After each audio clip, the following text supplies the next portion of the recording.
Aksi boikot sejumlah aparatur sipil negara terhadap pelayanan publik di 12 kecamatan dan 56 kelurahan di Bekasi, Jawa Barat berujung pada laporan hukum.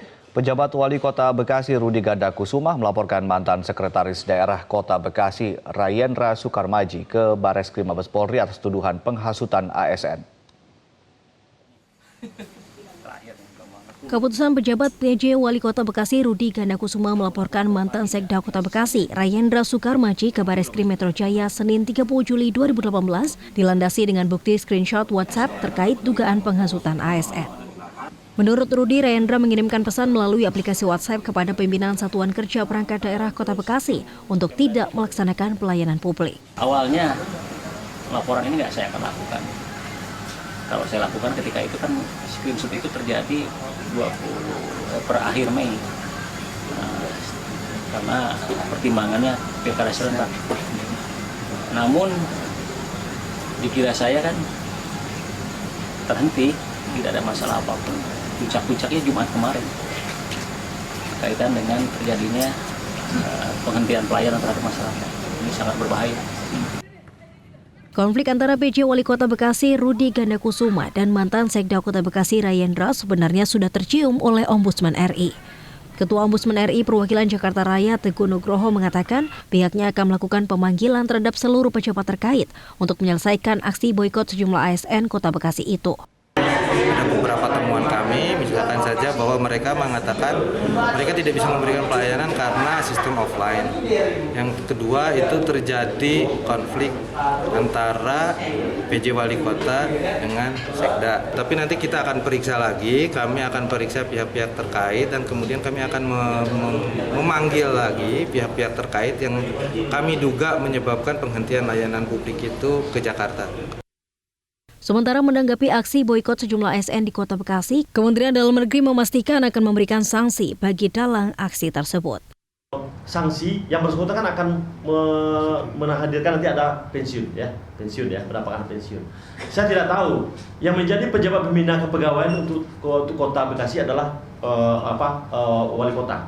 Cuma persoalannya wali kotanya yang menjadi tim timnya itu biasanya adalah sekda itu sendiri.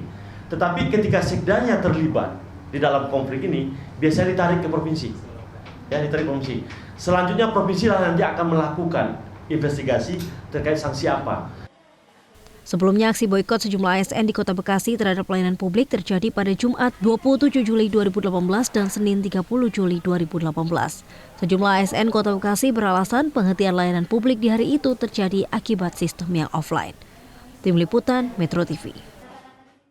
Lalu apa saja langkah yang akan diambil PJS Wali Kota Bekasi agar kejadian tersebut tidak berulang kembali? Untuk membahasnya lebih lanjut sudah bersama kami melalui sambungan telepon ada PJS Wali Kota Bekasi Rudi Gandakusumah. Selamat siang Pak Rudi.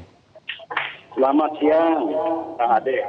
Ya Pak Rudi, langkah yang akan Anda ambil agar kejadian ini tidak kemudian terulang kembali Pak? Yang jelas begini, hari kemarin juga saya ingin memastikan bahwa pelayanan publik masih berlangsung. Ya, sehingga saya datangi kantor-kantor kelurahan dan kantor kecamatan. Nah, dari data dan fakta yang ada kemarin, pelayanan publik berlangsung. Ya, masih berlangsung dengan baik, dan saya juga menyapa masyarakat, menanyakan perizinan apa yang sedang diurus, sampai di mana dan berapa lama. Saya juga minta ke petugas, dan petugasnya pada hadir semua. Jadi sejauh ini ya pelayanan publik berlangsung dengan baik. Baik, pelayanan publik berjalan dengan baik, tapi kemudian agar tidak terulang kembali konflik ini kemudian merugikan masyarakat yang Anda pimpin saat ini di Bekasi, apa yang Anda lakukan Pak? Apakah Anda berkoordinasi dengan Kementerian Dalam Negeri, lalu kemudian juga dengan pemerintah provinsi dan juga bertemu langsung dengan semua jajaran SKPD di Bekasi? Atau seperti apa? Yang jelas gini. Kemarin pada saat tim dari Kemdagri datang juga, itu ada dihadiri oleh inspektorat kita ya, dan BKPBD. Dan pada saat itu juga kita jelaskan apa adanya, termasuk juga sanksi yang akan kita jatuhkan, manakala aparat itu tetap melakukan, kalau diduga kuat, melakukan hal yang sama. Ya, kami tidak main-main. Oleh karena itu saya instruksikan inspektur ya dengan BKPBD untuk melakukan pengawasan dan memastikan bahwa itu tidak terulang lagi karena akan merugikan masyarakat.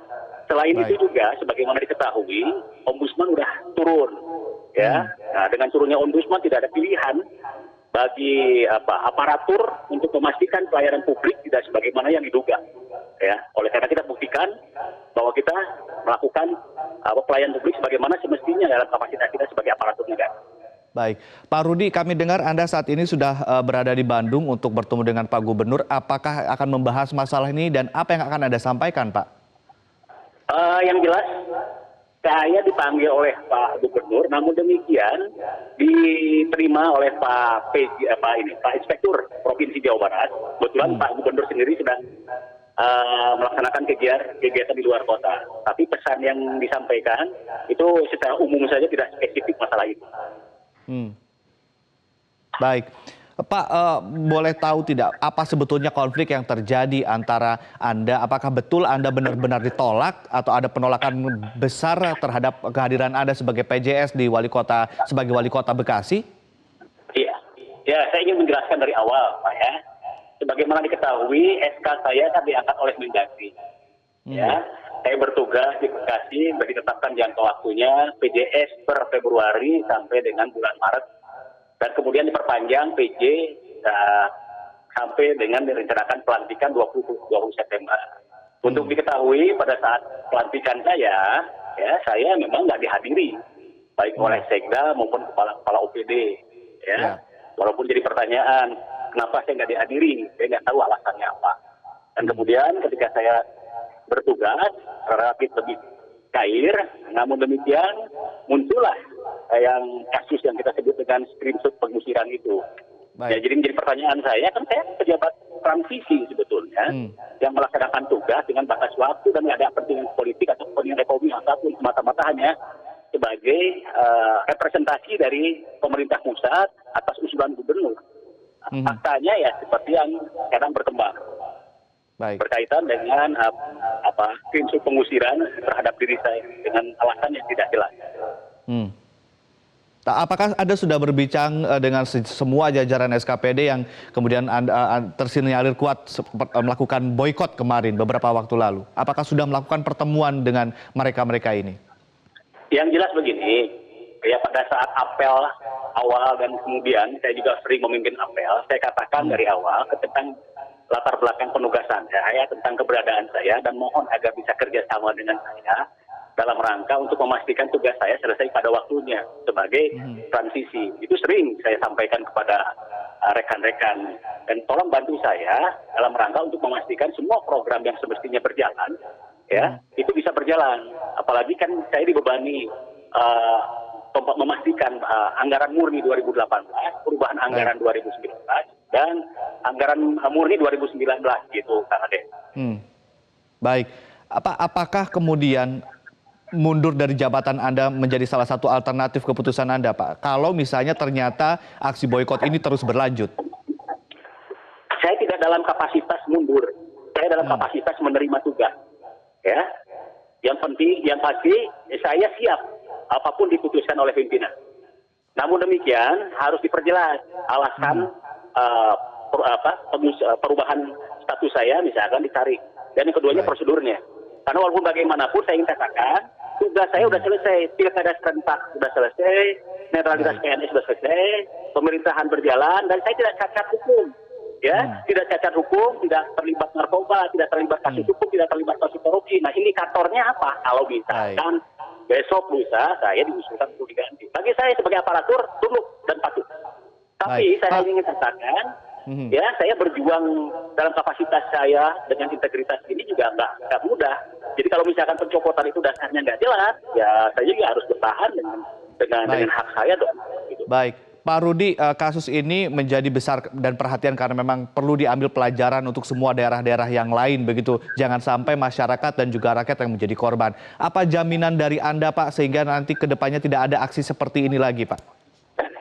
Justru saya minta dukungan baik pemerintah provinsi maupun pemerintah pusat. Saya ditempatkan di sana sebagai representasi. Ya, saya khawatir kalau tidak ada tindakan yang jelas dan tegas berkaitan dengan masalah ini, saya ini akan menjadi virus di mana PJS atau PJE, ya PJ yang ditempatkan di seluruh kabupaten itu akan mengalami hal yang sama. Ya. Oleh karena itu harus diperjelas dulu masalahnya, harus evaluasi. Ya, apakah memang leadership saya, kepemimpinan saya, atau memang masalahnya dari awal sudah Demikian rupa siapapun yang akan memimpin itu akan menghadapi